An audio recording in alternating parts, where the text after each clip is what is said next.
Dollar સામે રૂપિયો ઘસાઈ રહ્યો છે। ડોલર સામે રૂપિયો સૌથી નીચલા લેવલે પહોંચી ગયો છે।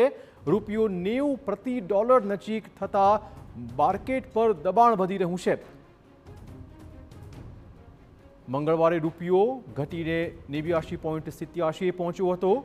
પોર્ટફોલિયો આઉટફ્લો અને વેપાર સોદાની અનિશ્ચિતતા એનું મુખ્ય કારણ હોઈ શકે છે। મજબૂત જીડીપી હોવા છતાં ચલણ નબળું પડતા અનેક ચર્ચા જાગી છે।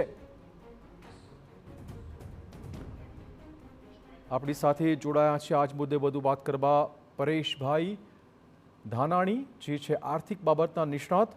પરેશભાઈ વાઘાણી, આપનું સ્વાગત છે। પરેશભાઈ, સૌથી પહેલા સવાલ એ વાતનો પૂછવાનો કે કયા કયા મુખ્ય ફેક્ટર હોઈ શકે છે રૂપિયાના ધોવાણ માટે? ખાસ કરીને જ્યારથી ટેરિફનો મુદ્દો ચગ્યો છે, અમેરિકાએ ટેરિફ લાદ્યો છે, ત્યારથી આપણા જે નિકાસની જે વાત છે એને થોડી ધીમી ગતિ થઈ છે, નિકાસ અટકી ગઈ છે એમ કહીએ તો ચાલે।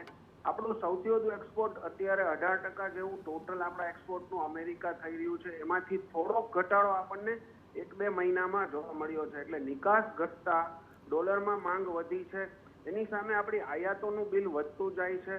બીજી બાજુ એફઆઈઆઈ, જેને કહેવાય વિદેશી નાણાકીય સંસ્થાઓ, સતત શેર બજારમાં શેરો વેચી રહી છે।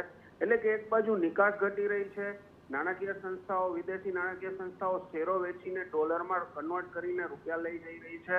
2 થી 3 મુખ્ય કારણોથી અત્યારે ડોલર ઉપર દબાવ છે। જ્યાં સુધી ટ્રેડ ડીલ ફાઇનલ નહીં થાય ત્યાં સુધી આ દબાવ જોવા મળશે આપણને કન્ટિન્યુઅસ।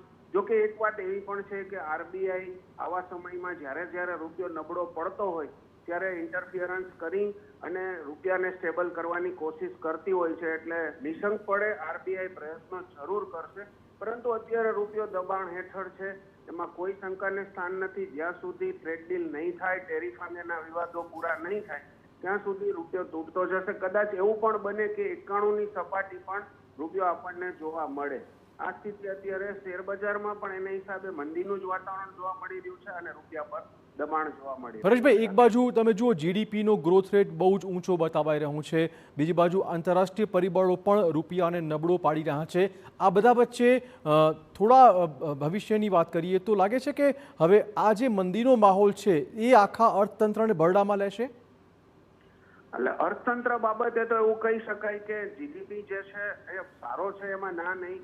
બીજી બાજુ આપણે જ્યાં જોવા જઈએ તો વ્યાજ દરોમાં પણ ઘટાડો થઈ રહ્યો છે સતત। ચોમાસું સારું છે એટલે આપણી એગ્રી પ્રોડક્ટની નિકાસ પણ નજીકના દિવસોમાં વધે એવી પૂરેપૂરી શક્યતા છે। થોડુંક એક ટ્રેડ ડીલને લઈને અસમંજસ છે। જ્યાં સુધી અમેરિકા સાથે આપણું ટ્રેડ ડીલનું ફાઇનલ નહીં થાય ત્યાં સુધી થોડી ડામાડોળની સ્થિતિ આપણને જોવા મળશે। બીજી બાજુ વિદેશી નાણાકીય સંસ્થાઓને જો પણ આપણે કોઈ પણ રીતે વાળી શકીએ તો એ પણ આપણને ફાયદાકારક રહેશે।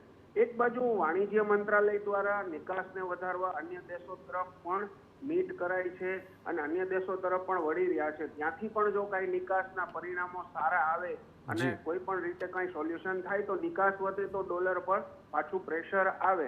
એટલે ઘણા બધા ફેક્ટર્સ છે।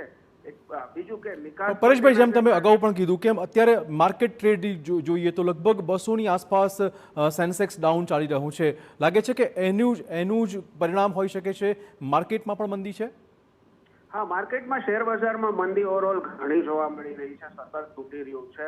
કેમ કે આપણી સ્થાનિક નાણાકીય સંસ્થાઓ ખરીદી કરી રહી છે, પરંતુ જે રીતે ફોરેન ઇન્સ્ટિટ્યુશન જે માલ વેચી રહી છે એના હિસાબે શેર બજારમાં સતત પ્રેશર જોવા મળે છે। વાણિજ્ય મંત્રાલય તરફથી જો સબસિડી કે કોઈ પણ રીતે એક્સપોર્ટને ઇન્સેન્ટિવ મળશે તો ચોક્કસપણે ડોલરમાં દબાણ આવશે અને બજારમાં પણ, શેર બજારમાં પણ સ્થિતિ સુધરતી નજીકના ભવિષ્યમાં આપણને જોવા મળી શકે। એટલે પરેશભાઈ, એક જ મૂળ પરિબળ છે રૂપિયો નબળો પડવાનું, અમેરિકા સાથેની ટ્રીટી? હા, ટ્રેડ ડીલ છે, પ્લસ આપણું જે ઇમ્પોર્ટ બિલ છે એ વધતું જાય છે, એ પણ એક મુખ્ય કારણ છે, જેને કહી શકાય કે આપણી આયાતોને પણ આપણે કંટ્રોલમાં કરવી જરૂરી છે। ત્યાં સુધી આ પણ નહીં થાય ત્યાં સુધી રૂપિયો તાત્કાલિક 88-89 સુધી જાય એવી કોઈ શક્યતા નથી, પરંતુ ઉપરની બાજુ 91-91 જવાની શક્યતાઓ બિલકુલ। આભાર પરેશભાઈ તમામ વાતચીત બદલ। તો નિષ્ણાત કહી રહ્યા છે કે હજુ પણ રૂપિયો નબળો પડશે। 90નું લેવલ ક્રોસ કરીને 91-91.5 સુધી આ રૂપિયો નીચે પડી શકે તેમ છે, નબળો પડી શકે તેમ છે ડોલરની સામે।